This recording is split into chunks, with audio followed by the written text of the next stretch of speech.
भाई अगर ये वीडियो एंड तक देख ली ना तो 100% गारंटी की बात है बहाने बनाना छोड़ दोगे।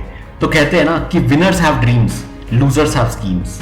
बहुत ही सही बात है। विनर के पास सपने होते हैं जिन्हें वो पूरा करता है, और दूसरी तरफ एक लूजर होता है जिसके पास 50 बहाने होते हैं, स्कीम्स होती हैं अपने गोल्स को ना पूरा करने की। हालात ऐसे हैं, घर वाले ऐसे हैं, बहुत बहाने होते हैं, लेकिन जो विनर होता है वो अलग ही होता है। तो आज एक ऐसे ही विनर की कहानी सुनाता हूँ। मेरे रोंगटे खड़े हो गए थे जब ये मैंने कहानी सुनी थी। जबरदस्त कहानी है। अब हंगरी एक कंट्री है यूरोप में, बहुत पुरानी कहानी है। हंगरी आर्मी में एक बंदा था कैरली। वो राइट हैंड शूटर था। आर्मी के अलावा वो चैंपियनशिप्स में भी पार्टिसिपेट करता था। हंगरी की सारी चैंपियनशिप्स वो जीत चुका था और वो हंगरी का बेस्ट शूटर था। कैरली हमेशा सालों से प्रैक्टिस कर रहा था और लाइफ का एक ही गोल था। वो गोल था कि ओलंपिक्स में गोल्ड लाना है, दुनिया का बेस्ट शूटर बनना है। वो नेशनल चैंपियनशिप्स तो जीत ही चुका था और पूरे जोर शोर से वो 1940 के ओलंपिक्स के लिए मेहनत कर रहा था। वो अपनी मंजिल से सिर्फ 2 साल पीछे था। अब क्योंकि वो आर्मी में था, 1938 में आर्मी का ट्रेनिंग कैंप चल रहा था। एक बहुत ही गंदी ट्रेजेडी हुई और उस ट्रेजेडी की वजह से, उस हादसे की वजह से उसके सपने और उसकी सारी मेहनत बर्बाद हो गई। जिस राइट हैंड को उसने सालों से ट्रेन करके हंगरी का बेस्ट शूटिंग हैंड बनाया था और वो तैयार था 2 साल बाद 1940 के ओलंपिक्स के लिए, उसी हाथ में एक डिफेक्टिव ग्रेनेड फट गया और उसका हाथ चला गया। बहुत ही ज्यादा दुख की बात थी। बॉडी का राइट हैंड तो गया ही, बॉडी के राइट हैंड के साथ साथ जो उसका सपना था वो भी टूट गया। अब अगर ऐसी सिचुएशन हो किसी के साथ तो कोई भी डिप्रेशन में चला जाए, रोता रहे, बहुत मुश्किल होता है उभरना, आसान नहीं होता। पर यहाँ से कैरोली के पास सिर्फ 2 ही रास्ते थे। पहला यही कि वो रोता रहे, दुखी रहे, किस्मत को दोष देता रहे कि मेरे साथ ऐसा क्यों हुआ। और दूसरी तरफ वो रास्ता जो बहुत मुश्किल होता है कि वो दोबारा खड़ा होए और जो सपना देखा था उसे पूरा करे। अब मैंने देखा है कि जितने भी सक्सेसफुल लोग होते हैं उनका बिलीव सिस्टम और पावर ऑफ रेजिलियंस, गिरकर उठने की ताकत बहुत स्ट्रांग होती है। अब कैरली ने डिसाइड कर लिया था कि वो अपने लेफ्ट हैंड को ट्रेन करेगा और इतना ट्रेन करेगा कि उसे दुनिया का बेस्ट शूटिंग हैंड बनाएगा। बहाना नहीं बनाया, जो करना है वो करना है। जरा सोचो कि अगर हम किसी राइट हैंडेड आदमी को बोलें कि भाई तू लेफ्ट हैंड से लिख या लेफ्ट हैंड से कोई काम कर, कितना डिफिकल्ट होता है। जब नॉर्मल जिंदगी में डेली के काम करने में इतनी मुश्किल आती है, और ऐसे में कैरली ने डिसाइड करा कि वो कंपीट करेगा अपने बेस्ट हैंड से, पूरी प्रैक्टिस के साथ उतरेंगे चैंपियनशिप में। मेरे रोंगटे खड़े हो जाते हैं जब ये मैं बात सुनता हूँ। अब हॉस्पिटल में था जब ये उसने सोचा।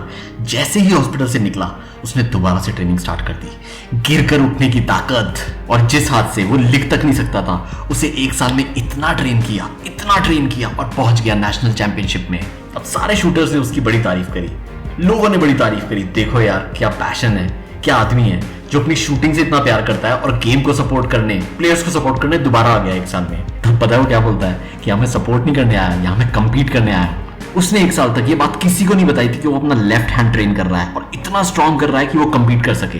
अब ये बात मैंने अपनी पुरानी वीडियोस में भी बोली है कि work hard in silence, let the success make noise. चुपचाप काम करते रहो, सक्सेस का शोर अपने आप हो जाएगा। और वही हुआ उस दिन जब सारे शूटर्स अपने बेस्ट हैंड के साथ कंपीट कर रहे थे। ये आदमी अपने इकलौते हाथ के साथ शूट कर रहा था। कंपीट किया, और खाली कंपीट नहीं किया, उस चैंपियनशिप को जीता। सोचो क्या प्रैक्टिस करी होगी बंदे ने कि अपनी वीकनेस को अपनी स्ट्रेंथ बना दिया। ये आदमी यहां नहीं रुका, ये तो नेशनल चैंपियनशिप थी। इस बंदे को ओलंपिक चैंपियन बनना था, गोल्ड चाहिए था, दुनिया का बेस्ट शूटर बनना था। अब 1939 चल रहा था, ओलंपिक्स होने थे 1940 में। इसने जमकर तैयारी शुरू कर दी। पर जब फाइनली 1940 में ओलंपिक्स होने वाले थे वो कैंसिल हो गए वर्ल्ड वॉर की वजह से। अब कैरली दुखी था, लेकिन इसने फिर से तैयारी शुरू कर दी 1944 के ओलंपिक्स के लिए। 4 साल दोबारा जमकर तैयारी करी, और बदकिस्मती से जब 1944 आया ओलंपिक्स फिर कैंसिल हो गए वर्ल्ड वॉर की वजह से। अब आप इस बंदे का पेशेंस देखो। दुखी था, बहुत दुखी था, मगर हार नहीं मानी। 1938 से 1948 10 साल की मेहनत फॉर ओलंपिक्स। जरा सीखो इससे। और तुम मेरे भाई, कोई एग्जाम आ जाए, कोई कंपटीशन हो जाए, अगर फेल हो जाए तो रोकर बैठ जाता है, दुखी हो जाता है, हार मान लेता है। इस आदमी से सीखो। इसका पहले हाथ चला गया, फिर 10 साल की पेशेंस, 10 साल का हार्डवर्क, और ओलंपिक्स हो ही नहीं रहे। ये होता है जज्बा, ना कोई बहाना कि मेरा हाथ चला गया, ना रोना धोना ओलंपिक्स नहीं हुए। फिर मेरे भाई तू इतनी जल्दी क्यों हार मान जाता है? तू अपने सपने को क्यों छोड़ देता है? अब फाइनली वो दिन आ गया था जिसका कैरली ने 10 साल तक इंतजार किया। 1948 ओलंपिक्स। दुनिया के बेहतरीन बेस्ट शूटर्स आए थे, यंग ब्लड, यंग शूटर्स जो कैरली से ज्यादा एनर्जेटिक थे, अपने बेस्ट हैंड से कंपीट करने आए थे। और दूसरी तरफ कैरली जिसकी एज हो चुकी थी और एक बचा हुआ हाथ, पर वो गया, कंपीट किया, क्या शूटिंग करी, गोल्ड मेडल लाया और दुनिया का बेस्ट शूटर बन गया।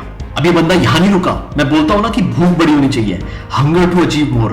1952 नेक्स्ट ओलंपिक्स जो 4 साल बाद होने वाले थे, अब उसकी तैयारी शुरू कर दी और एक बार फिर से कंपीट किया और गोल्ड लाया। और इस गोल्ड के बाद उसने दुनिया को हिला दिया। 1952 तक ओलंपिक्स की हिस्ट्री में कोई भी ऐसा शूटर नहीं था जो दो बार गोल्ड मेडल लाया। तो क्या सीखा? जीतना आसान नहीं होता मेरे भाई, सक्सेस पाना इतना आसान नहीं होता, मेहनत करनी पड़ती है, कोई बहाने नहीं चलते, कंसिस्टेंसी और पेशेंस के साथ लगे रहो। अब बहुत हो गई मोटिवेशनल स्टोरीज, बहुत सुन लिए दूसरों के अचीवमेंट्स, अब तेरी बारी है। तेरा भी कोई बड़ा सपना होगा, तेरा दुनिया में आने का भी कोई पर्पस होगा।